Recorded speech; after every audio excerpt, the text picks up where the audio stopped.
अस्सलाम वालेकुम वरहमतुल्लाहि वबरकातुहू। आज हम बनाएंगे सूजी का टुकड़ी वाला हलवा।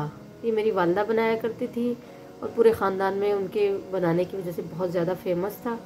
और मैं इसके इंग्रेडिएंट आपको बताती हूँ कि इसमें हम क्या क्या चीज़ें शामिल करेंगे। ये सबसे पहले मैंने ऑयल ले लिया है। ये देसी घी है, 1 कप देसी घी है। पैमाइश का बहुत ख्याल रखेंगे। इसमें 1 कप देसी घी डलेगा, 1 कप चीनी डलेगी और 2 कप सूजी डलेगी।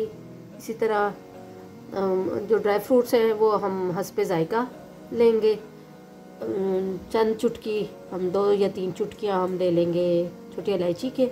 और केवड़ा एहसन 1 चम्मच ले लेंगे हम। 1 कप जो है मेजरिंग कप जो है वो हम ले लेंगे। ये देख सकते हैं आप पानी का। अब जिस बर्तन में हमने हलवे को रखना है ना बना के जमाने के लिए, उस बर्तन में घी लगा के इसको पहले रेडी कर लेंगे।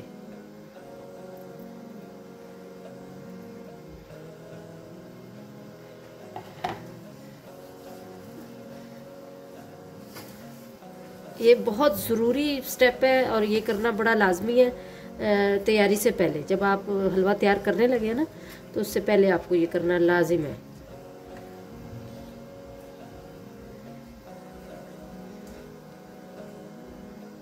बिस्मिल्लाहिर्रहमानिर्रहीम। अब हम अपनी रेसिपी को स्टार्ट करते हैं। धीमी आंच पे हम इसको बनाएंगे।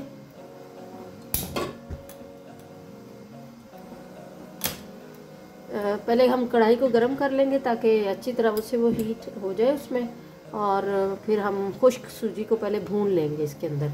बाद में हम इसमें ऑयल शामिल करके फिर 10 से 12 मिनट तक भूनेंगे। अब हम पैन में अपनी सूजी शामिल कर लेंगे और इसको हल्का हल्का भून लेंगे।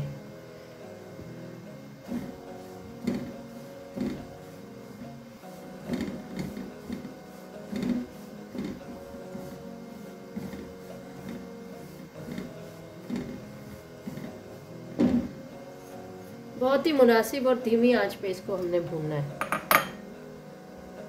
इसमें मुसलसल चम्मच चलाते हुए आपने भूनना है और हाथ को रोकना नहीं है, बस मुसलसल, ताकि ये यकसा रंगत के साथ जो है ये खूबसूरत हलवा तैयार हो।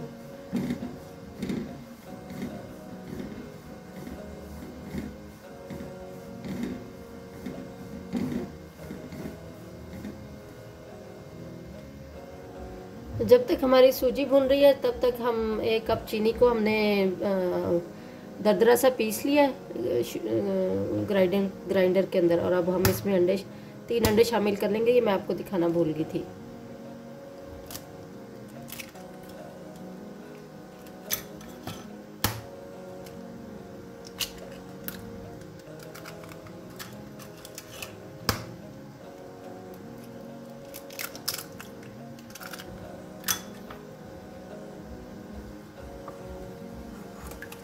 इसको खूब अच्छी तरह फेंट लेना है कि इसका जो है ना बिल्कुल यकजान हो जाए अंडे। और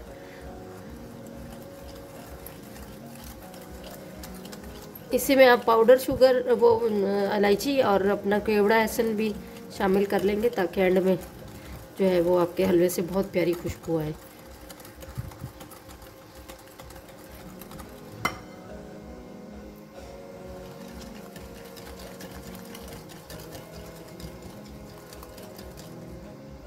इन्हीं अंडों में हम अपना केवड़ा एहसन शामिल कर लेंगे।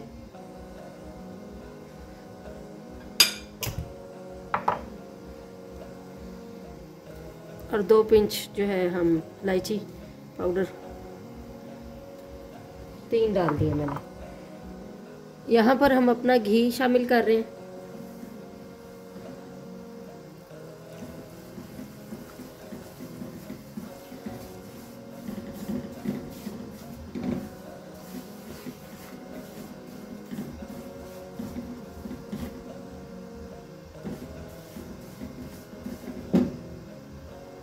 इस हलवे में घी ज़्यादा नहीं शामिल करते क्योंकि इसे टुकड़ी वाला बनाना है, इसलिए।